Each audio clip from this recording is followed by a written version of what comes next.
Good evening, everyone. Thank you all so much for joining us here tonight. Before we begin, I would like to acknowledge that McNally Robinson is located on Treaty 1 territory. That is the traditional territory of the Anishinaabe, Cree, Oji-Cree, Dakota, and Dene peoples, and the homeland of the Métis Nation.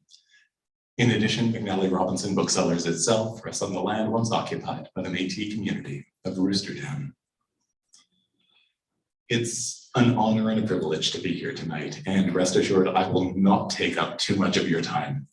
Just a few housekeeping notes and a little bit of information about this evening. We are here, of course, to celebrate the 40th anniversary edition of In Search of April Raintree by Beatrice Mosionier.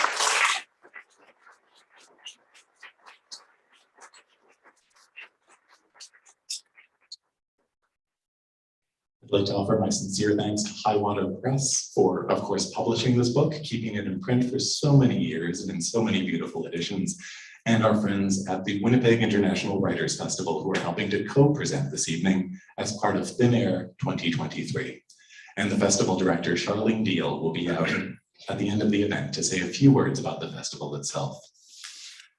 Again, there'll be a conversation that'll take place at the table just to my left. And following that, there'll be an opportunity for you folks to ask questions. If you're here in the space, please feel free to just put up your hand and I will run over to you with this microphone. That is not a comment on your ability to project your voice. It just ensures that everybody watching at home can hear the question. And if you are one of those people watching on YouTube and have a question, please feel free to just write any question you might have into the chat and we will put them to the author as time permits. Tonight is very much about this book, but it would be disingenuous of me to not quickly mention this book's impact on our store from a bookseller's perspective. April Raintree is one of, if not the only book that has been with us since the beginning. It was published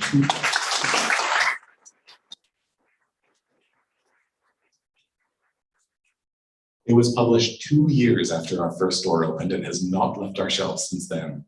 Mosionier's book is a vital one for us and serves in a way as one of the true cornerstones of this building. It bears reflecting on what it takes for a book to make such an impact. To this day, it's likely the only book that everyone in the city who has ever held a book in their hands is familiar with. Going over its pages in preparation for this evening, I was reminded afresh of the power and poetry within it and the richness and care that Mosionier brings to the characters inside. You'll be hearing more from the author herself shortly, but it is now my great pleasure to introduce her host for this evening. Katherena Vermette, a writer for Métis, Michif, writer from Treaty 1 territory, the heart of the Métis Nation, Winnipeg, Manitoba. In 2013, her first book, North End Love Songs, won the Governor General's Literary Award for Poetry. Since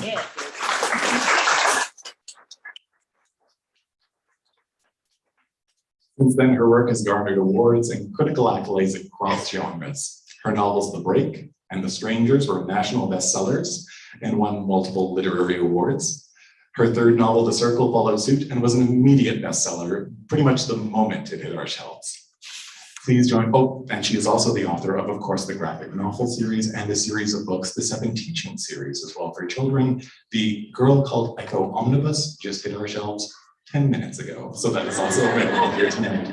Please join me in giving a very warm welcome to Katherena Vermette.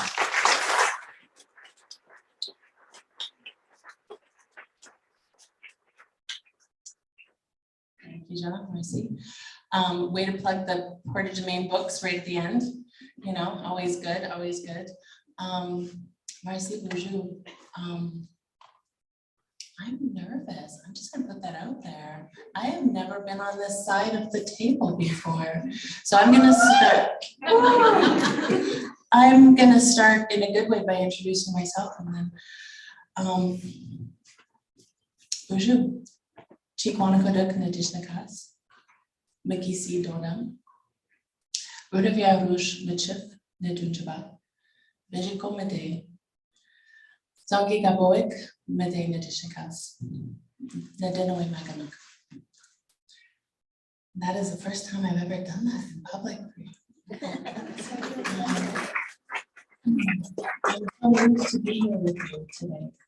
And thank you for sharing this space with me. I'm going to introduce you. Well, we all know who she is, but I'm going to do the introduction thing. I'm off to a great start. Born in St. Boniface, Manitoba, Beatrice Mosionier is a Métis writer best known for her novel In Search of April Raintree, first published in 1883. A school edition.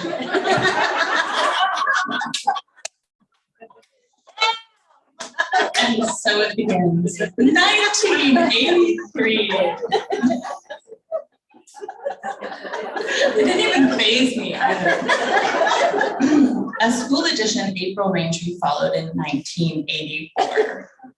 The youngest of 4 children, Beatrice was 3 years old when the Children's Aid Society of Winnipeg took her from her family, losing both her sisters to suicide, Vivian in 1964 and Katherine in 1980, compelled Beatrice to use her experiences growing up in foster homes to write In Search of April Raintree. Since then, it has become a beloved classic, read by generations of Canadians. Most recently, she wrote the foreword for Overcome, Stories of Women Who Grew Up in the Child Welfare System by Anne Mahon. I don't know how to say her name. Mahon? Okay, Mahon. Thank you. She has written several other books, including a play and a short film, and she is the former publisher of Pemmican Publications. She now lives in Enderby, British Columbia. Give it up for Beatrice.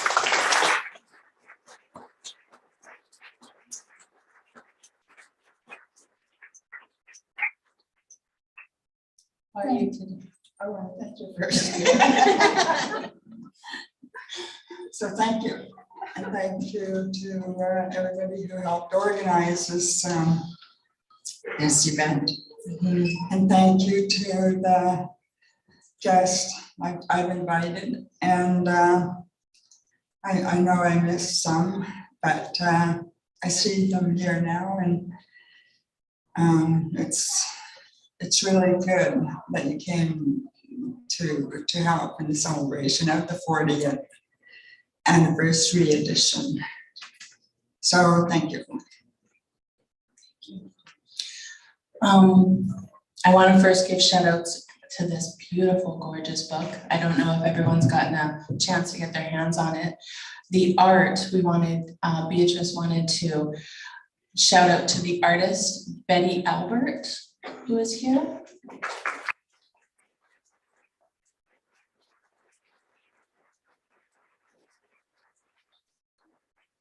It's a beautiful piece of art, and I can't believe it wasn't commissioned specifically for April and Cheryl, because it looks like April and Cheryl on the cover, hey? It's just absolutely gorgeous. I'm gonna start my interview now. And you will have a chance to answer questions, because I'm sure I won't ask the questions you want. I know in your biography it said you had recently lost your sister Katherine in 1980, and that was why you started. Why writing? Why this book? Why is that what you were compelled to do? When I heard about my sister's suicide, I thought of my parents right away and how they must be feeling, because back in January 1963, Vivian, the second oldest in my family, committed suicide. And so that was for 2 suicides to happen in one family was an awful lot. And when that happened, there's a whole lot of questions that came to mind, like why, number one, why did they commit suicide?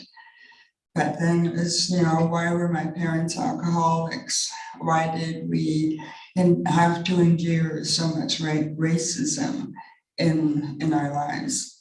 Why did we have to grow up in foster care? And why was I raped? So I wanted to know the answers to those questions, or at least try to answer them. And the way to do that was to write a book. And so I decided that I would write a book. I always think it's such a, it comes from so much pain, and thank you for sharing that. But it's such a, whenever I hear you talk about it, it's just such a ballsy move. It was like, I decided to write a book, so I did. I was like, well, how? Like, how did you, you know, all the things us writers go through, but you just knew you wrote a book and then you published it. You just slapped it on the table. Well, that's kind of because when I was 7, 8 years old, I lived in St. Norbert, and I was in the basement, and a knowledge came to me that I had 3 guardian animals to watch over me, and that was the bear, the wolf, and the cougar. And in return, I would do something special. So I knew that at age 7, 8 years old, but I can't remember the exact year, time, or anything. But I thought, for the most part, I didn't think about those animals. I didn't tell anybody about them, not even my own brother. And I was really shy about talking to anyone about that, because where I grew up in a white foster home surrounded by white people, and there was no kind of Indigenous teachings that were given to us. And so I just kept it to myself.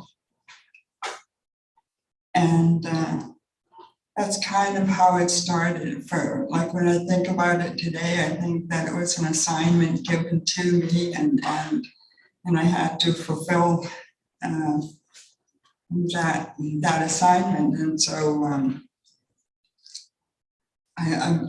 I believe that a lot of us do get those what we call like bone memory or blood memories. And that it's not just Indigenous people who get it, but where some of us listen. So anyways, that's how that started with your gang of your muscles behind you. I'm picturing this little 7-year-old bee, and I'm sure you were a slight little tiny thing with like just your muscle behind you of cougar, bear, and wolf. And how much power, like that intergenerational, that inherited power that you held.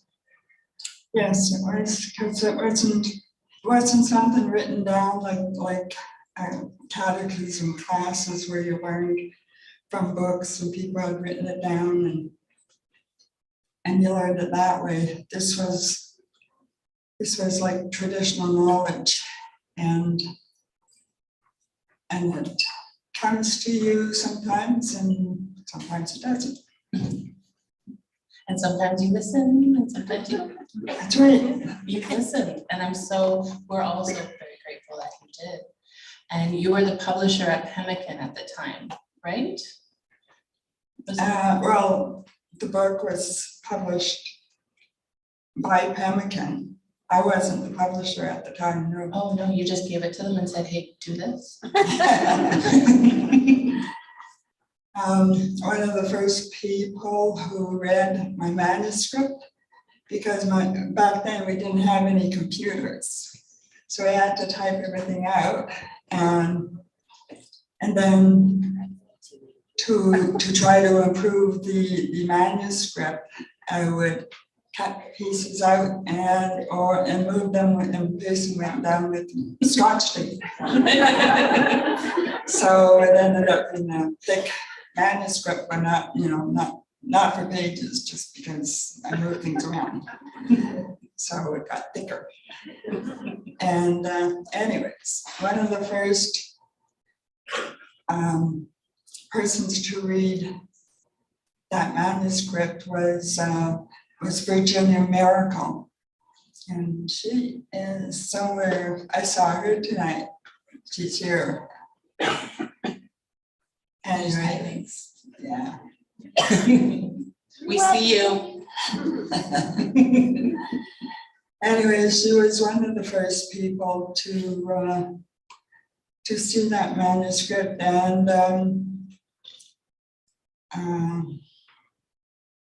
Pemmican became interested. And about Pemmican was established in October 1980, and that's the same month that my sister committed suicide.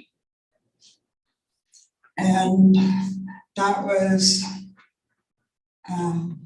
one of those coincidences that come into my life that I never expect something, and something happens, something good happens, and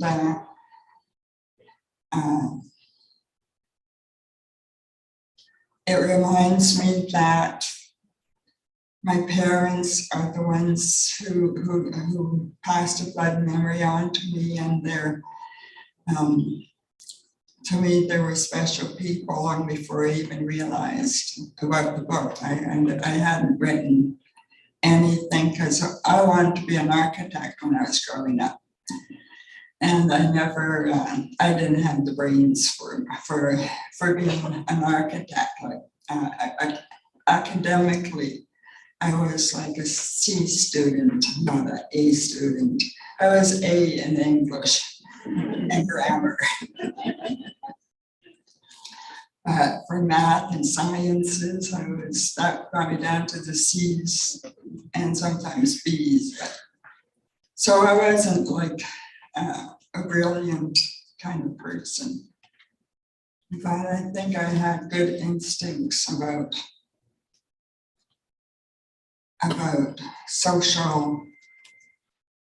social happenings.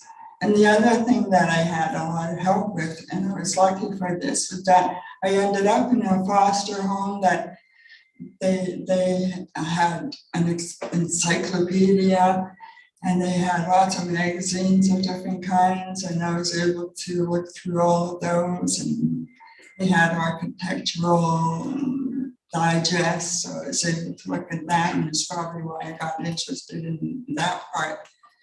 And Mr. Roy, my foster father, he was a carpenter, and I used to watch him from the top of the stairs working. He didn't know I was there. I just watched him because it seemed interesting what he was doing. And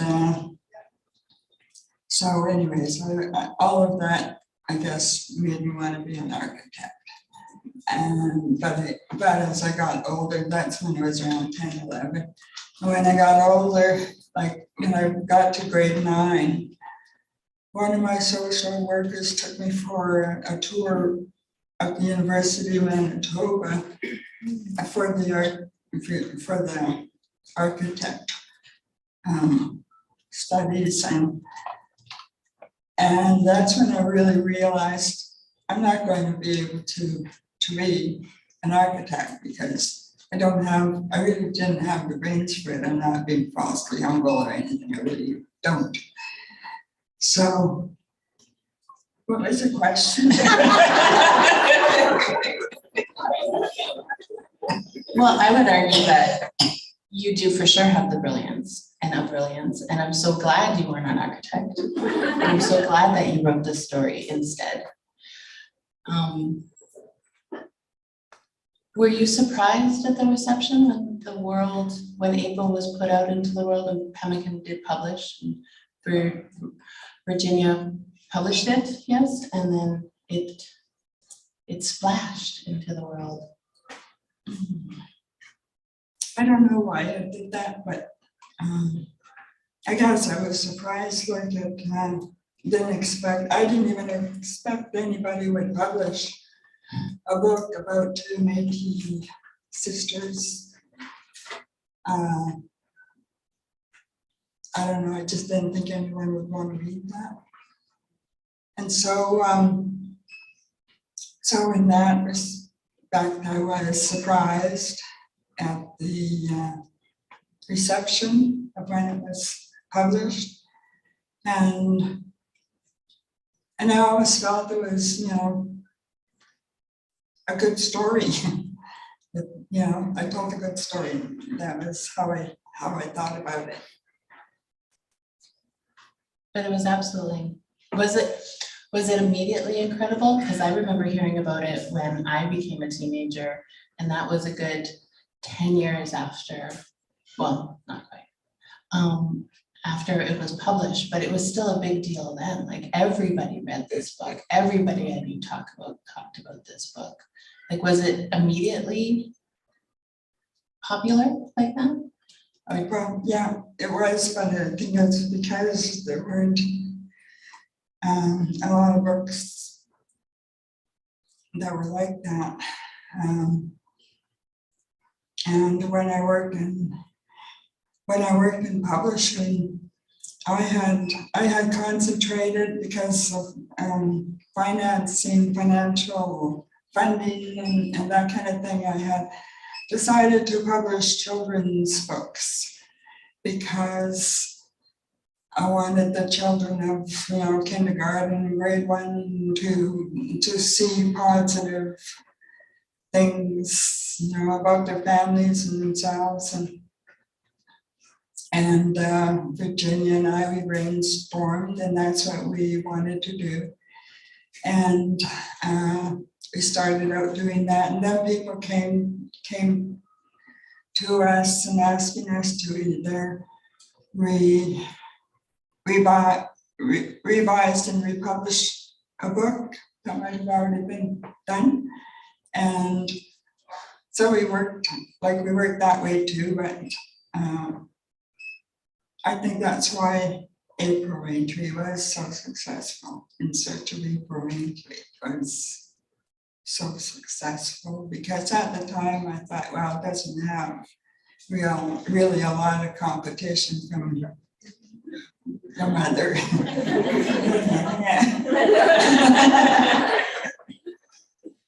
Well, sadly, that is true. I mean, at the time, there wasn't a lot of writers, particularly, and there wasn't anything specifically from Winnipeg to fulfill that void. And I think people have always been so hungry to hear Indigenous story. But it also was a remarkable singular achievement that it was the storytelling. I mean, it was wonderful how you guys filled the void of what was necessary, but this is a book that we're here at the 40th anniversary. You know, I remember being here at the 25th anniversary. Thank God I didn't have to interviewing them. This is a book that has never been out of print. It is by far the most stolen book from the Winnipeg Public Library, which is apparently a very, no small feat. It's absolutely spectacular what you were able to accomplish.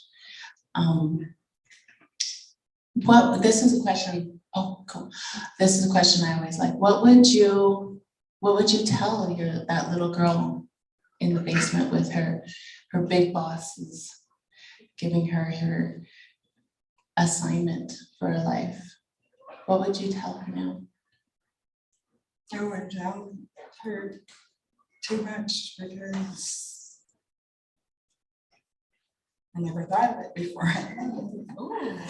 Well, what do you want her to know?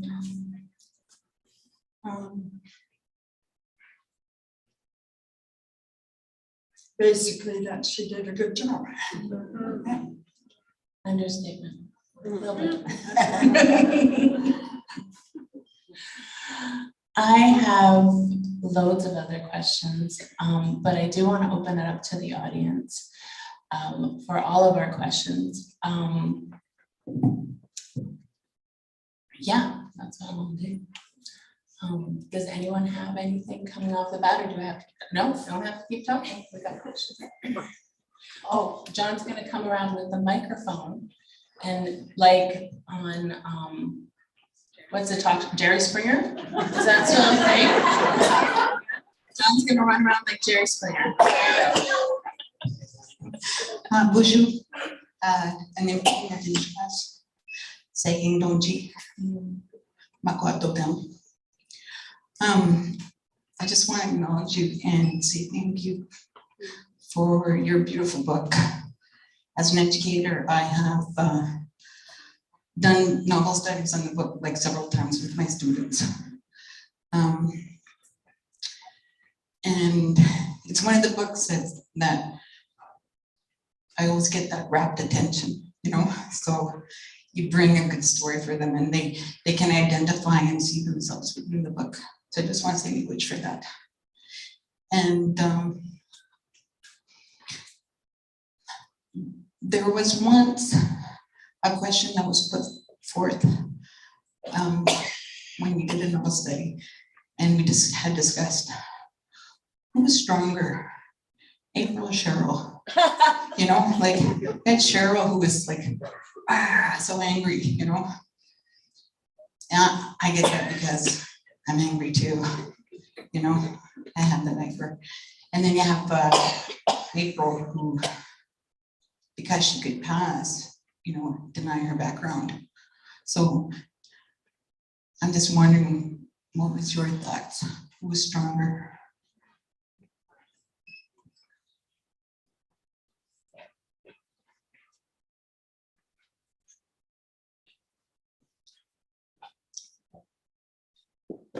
You okay? Do you need a moment? Should I? Oh, I'm supposed to. Sorry, I didn't see the hand signal. Okay, I get to answer that first. Sorry, only because Beatrice needs a minute. I don't know. Yeah. Did I distract him long enough? Yeah. Okay. Who's stronger?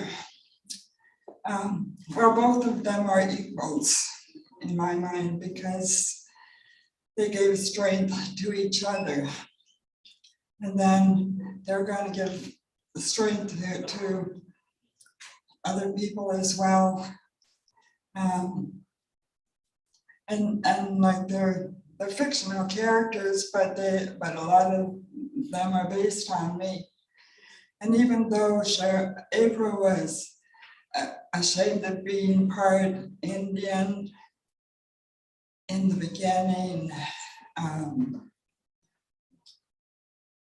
she would find her strength the way I did because of the suicides in her family.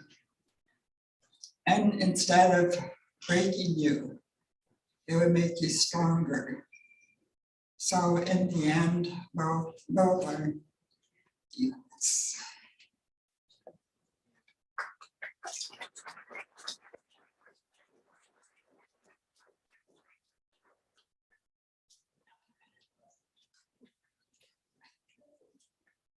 How long did it take you to write this book? The first draft took me a month to write the first draft. That's a rough draft. It's the one they gave to Virginia. And I had written it in the third person. And so it sounded kind of like Harlequin romance.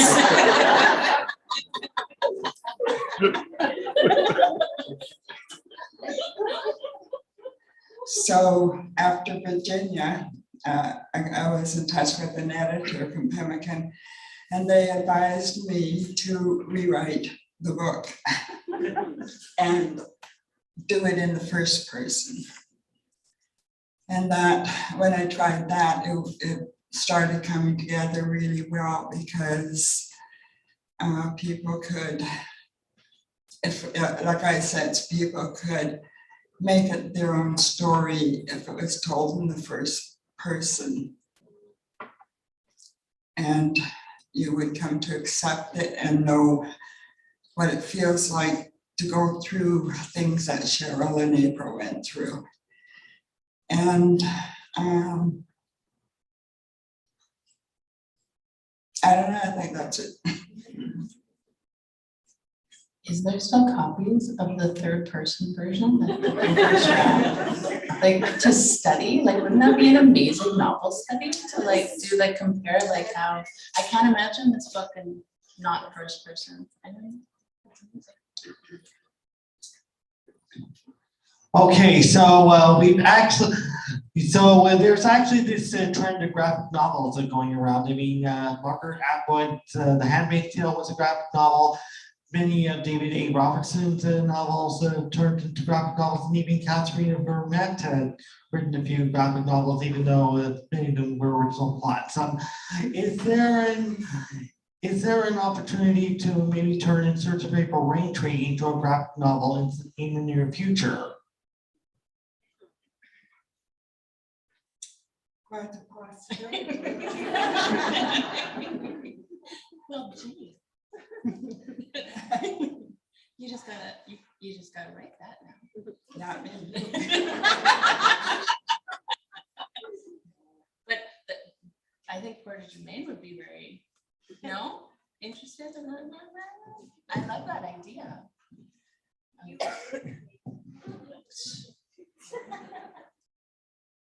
Have you ever thought of that? Have you ever thought of graphic novels? No.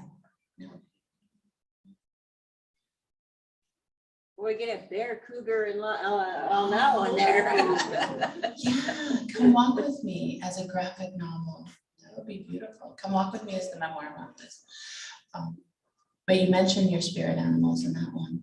Yes. And it's such a compelling, it's such a beautiful, like April Raintree is beautiful. We're not here to talk about Come Walk With Me, but as a companion novel and a novel study and buying more books, Come Walk With Me. Marketing manager. You need a good staff, Beatrice Mosionier collection. But yeah, it's such a powerful story of achievement. Graphic novels. Now there you go.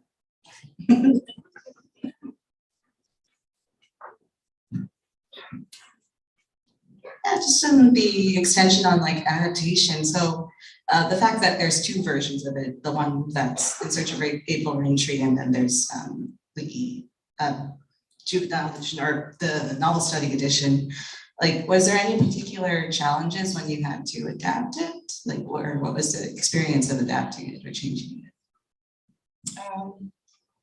Well, I revised it because of the Native Education branch asked me to do that. And they had been working with Pemmican on different projects, and I thought that was a good idea because it would get to students, otherwise they wouldn't let students read it like in schools and school libraries. So that's why I decided to revise it. What I did was I softened the rape. I did not remove it because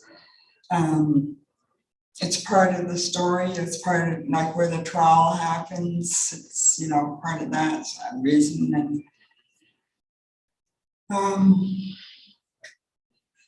And I cleaned up some of the Cheryl's language. And people would tell me everybody swears.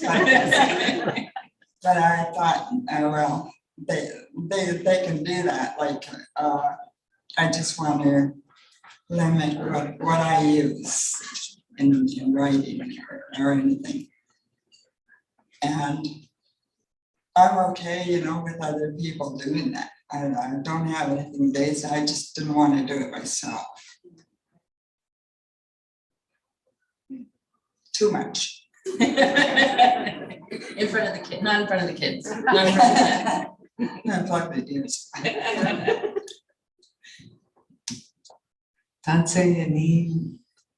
I'm Shayla Elizabeth. My birth family is from Pemmican, which is Treaty 5. So welcome to Treaty 1.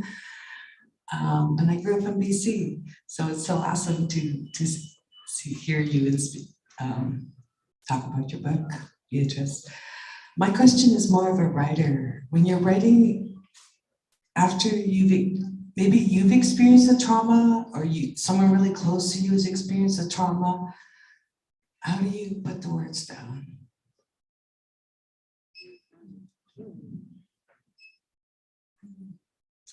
Well,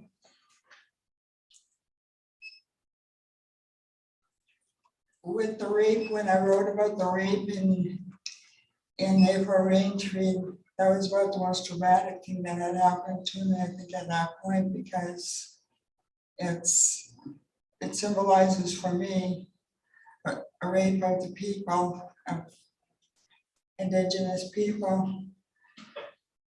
And the way I was able to write about it was try to remember everything that had happened when I was raped, and then write through it as fast as I could to get it over with. And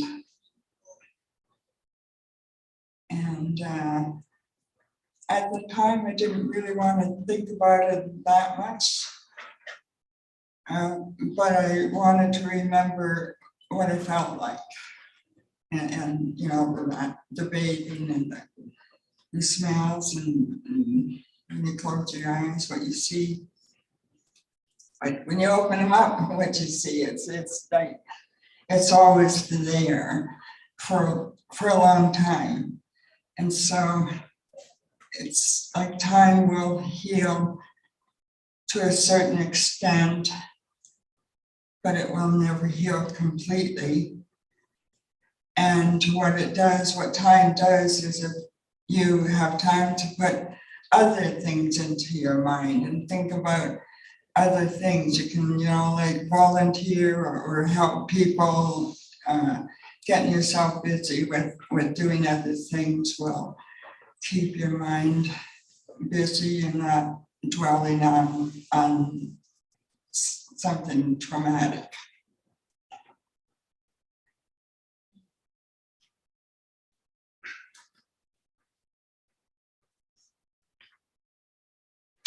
This book always feels like an act of empowerment in the writing of it. Did you feel that as it came out, as you did that purging, like you described? Did it feel empowering? And you immediately go to service and help of others. You know, that's such an incredible movement.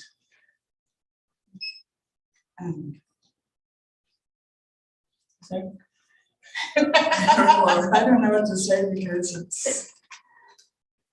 it's just it's so, well, not personal that you can't talk about it or write about it. It's you can do it. Sometimes it refreshes the experience, but maybe you need that. Maybe you need to think again about what happened, and not that it's going to change, but it's the more you I guess attack a problem like that, you start to overcome it. Mm-hmm.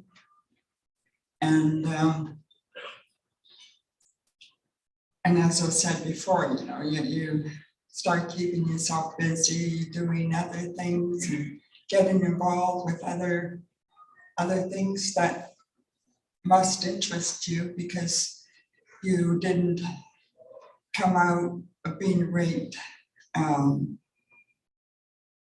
forever, kind of thing. It's an experience that happens. And I always tell people I had a good childhood, even though I was molested when I was in my first foster home when I was 3-4 years old. And those kinds of things happened. I still feel like I had a really good childhood, and bad things happened in them. And that's how it feels for me.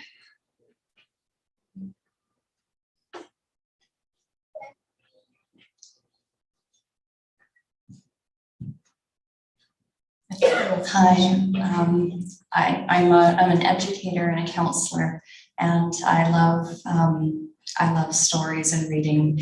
And thank you for your story, and Katherine, thank you for all of yours too. I'm wondering, Beatrice, is there any stories that even growing up or even now that move you, or stories that that you would encourage maybe us to read?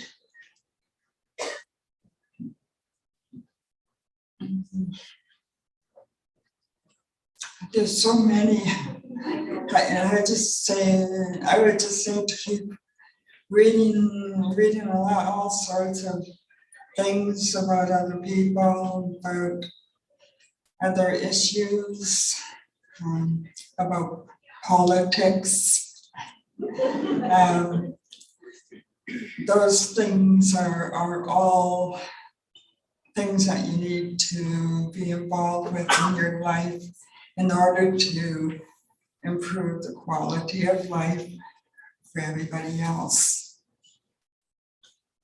And mostly for your children.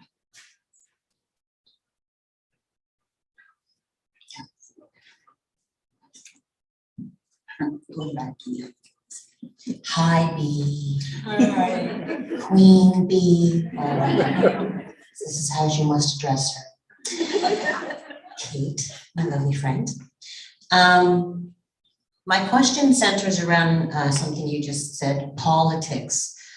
Currently, we are in a provincial election, and I don't know if you've been here long enough to see the horrific billboards and commercials that the PC party have put out that say stand firm against search for the landfill because it's too toxic and dangerous. So what they are saying is that we want to win this election on a decision to not search the landfill for our sisters and mothers. So it's okay to kill Indian women in Winnipeg. Your book is now in 40 years. We're still dealing with this bullshit, this horrific nightmare. I can see a serial killer's house from my place.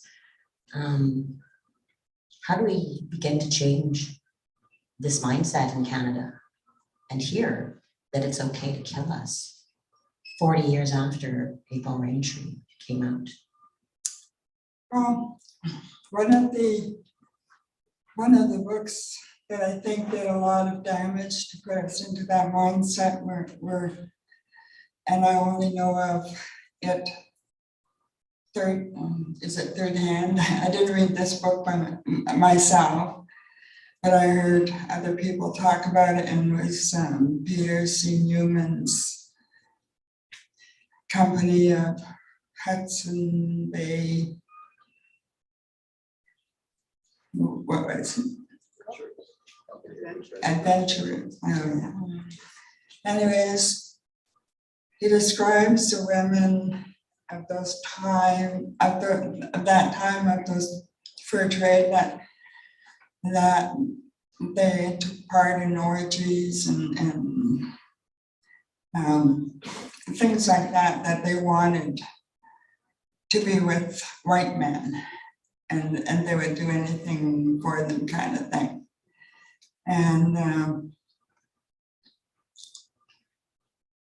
I think that was the mindset for a lot of people, because I also read that at his publishing house, like they thought it was a good scene, a really good scene, because it would attract people to the book.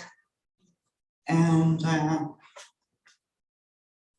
it's like Indigenous women meant nothing at all to this publisher and the author.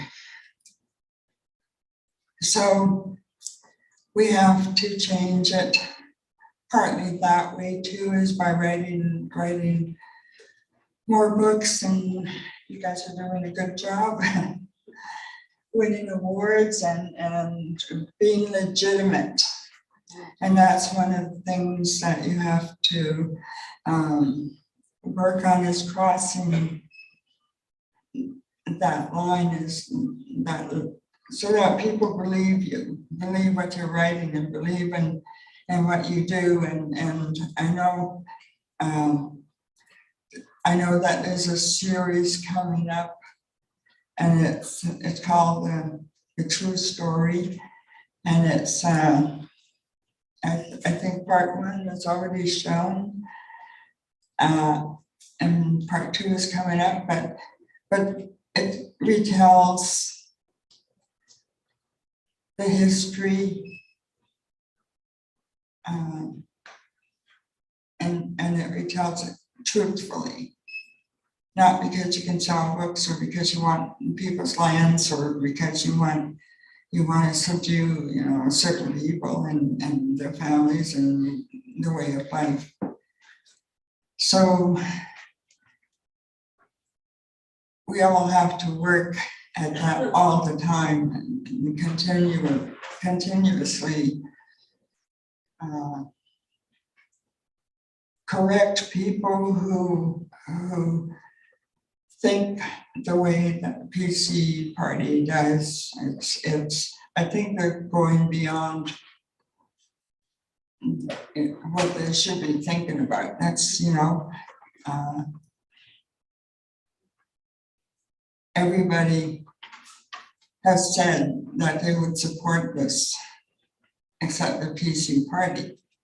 As far as I know, I'm not 100% sure about that. So, but the thing of it is that we need to, number one is find those women if they're there and get them out, and of course publicize not just the women, but everything surrounding it, all the lack of justice system that hits us. Somebody else wrote I think a 4-part series on the justice system, and we have to read what they're writing, so you know what's going on, because a lot of times people are working and they come home, there's no way they feel like watching news, especially politics and news, and so I watch a lot of it because I'm retired. And I'm kind of like retired from writing too, but I'm collecting a lot of information because maybe I might write again. If somebody else doesn't, I have to do it myself. Can't stop writing. Nobody write anything. So we do have a question from someone watching online who says, "My name is Stephanie Shorting. I read your book when I was 10 years old. I'm 29 now. My question is, what is Beatrice's favorite moment in the book, and why is it your favorite?" In the book? In the book, yes. I have a lot of favorite parts in the book, and I never thought of that question. Well, like one of the writings I like is the white man speech that Cheryl makes at the powwow. I like that. I like different scenes from their childhood and showing their compassion and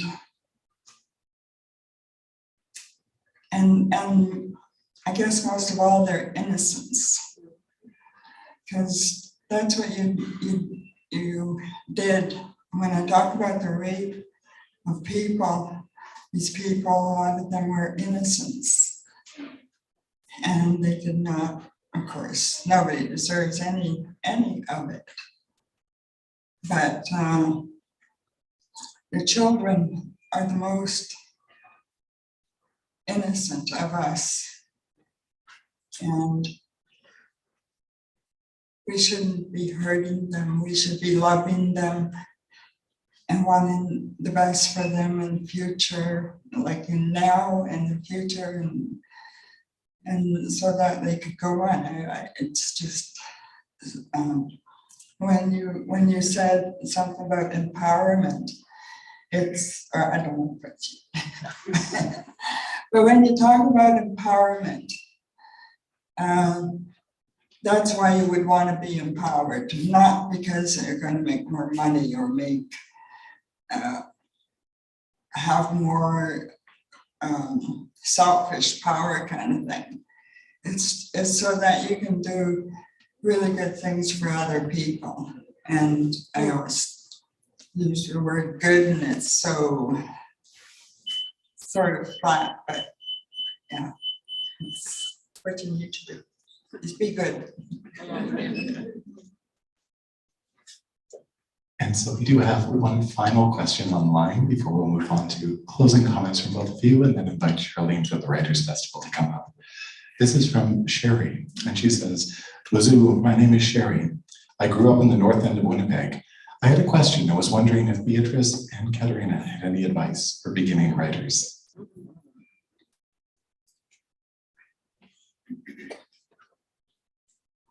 My advice would be, if you want to write, write. Just do it and tell them to publish it. Just publish it. Go find Virginia.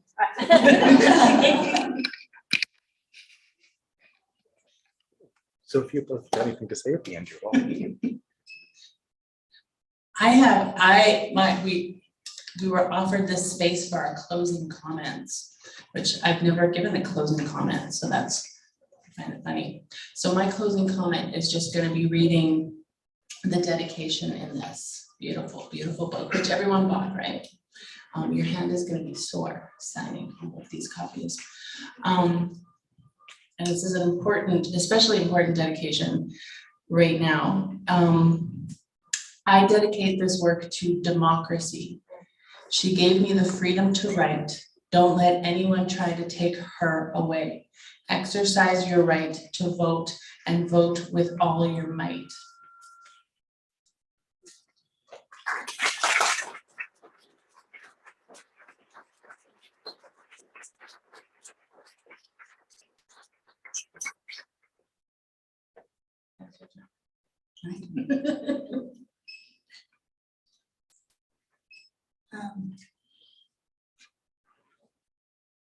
What kind of things you want to say? I don't know, it's a closing comment. I think we're supposed to be wise. I just used your words, that's what I did. Right now.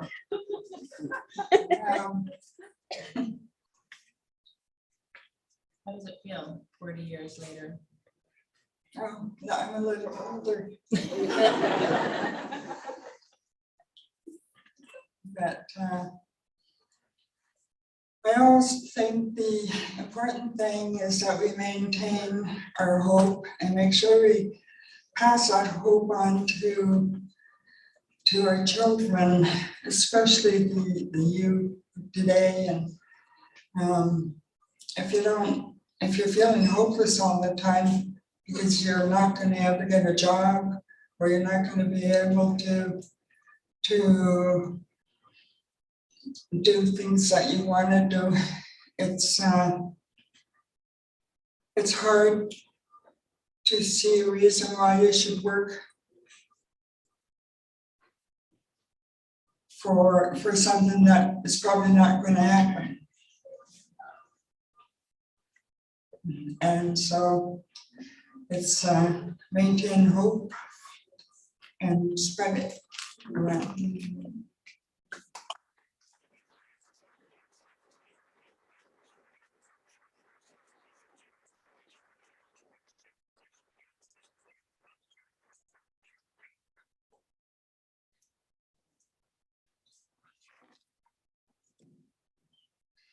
Oh, we all have a deep breath in and out.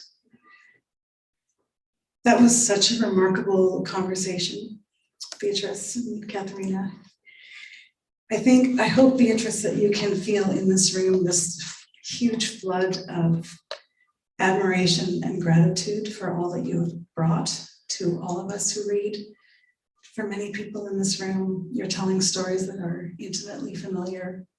And for others, you're offering us an opportunity to encounter things that we don't know, but that we must know if we're going to really change the narrative of this country and our path forward. Would you all join me in offering these two just a huge round of applause?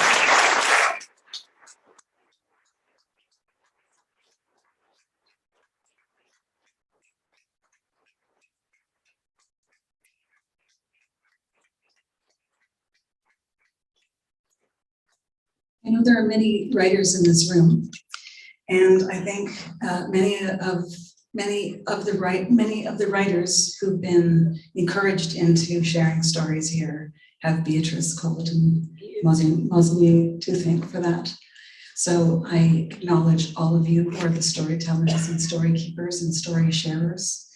And Beatrice, you have just brought so much richness to our lives. And your candor today and your humor and your good advice about just be good and do the right thing. It's a core that we can all carry with us into our lives. So huge gratitude.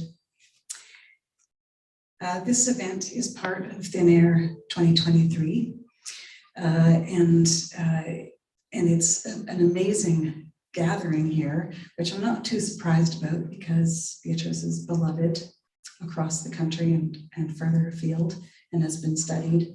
And it's an extraordinary accomplishment to have a book constantly in print and studied for 40 years. That is amazing. That is a classic of CanLit. So well done for busting down the walls.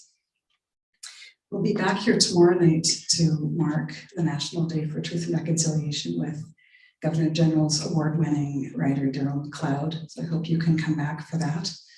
And then the festival gathers here several times over the next 2 weeks. We host Casey Plett, Alicia Elliott, Anna Donahue, Michael Crummy, with side journeys to talk to John Clausen, who's a kids writer. And then post-festival, we welcome Lagishu Rice. It's also a great lineup, and I hope you will come back for as many of those as possible. We also have daytime programming at the library and gatherings at Kilter. As a matter of fact, Katherena Vermette will be on deck at Kilter Brewing on October 10th. So come for the party and stay for the fiddling. I would like to make another recognition of HighWater Press, who did such a beautiful reissue for this book. It really is gorgeous. Protégé Main Press, which is the host of HighWater Press. But I also would like to take a moment to acknowledge that we're gathered at McNally Robinson, which has become such a welcoming community building place for all of us. John makes all the production work look very straightforward and simple, and Chris and Angela kind of manage volumes of people. So would you just take a moment to thank them for making this happen?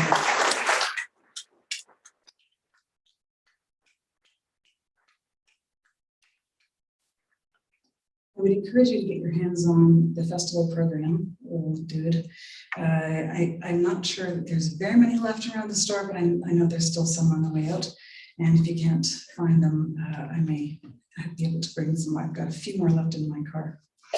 But you can also visit our website, which is thinairfestival.ca. There's also loads of really great videos on there that our writers have submitted. Here's our writer selection. This cool little phase grid. And we also are running a series of writing workshops. So for those of you here who are writers, our first one starts on Sunday, and they're all online. So you just can register and check in at the right time. So now there's one more step, which is Beatrice has to be safely transported to the signing desk, which is over by the cash desk. And we're never quite sure how this is going to take place, but it's always, part of the adventure.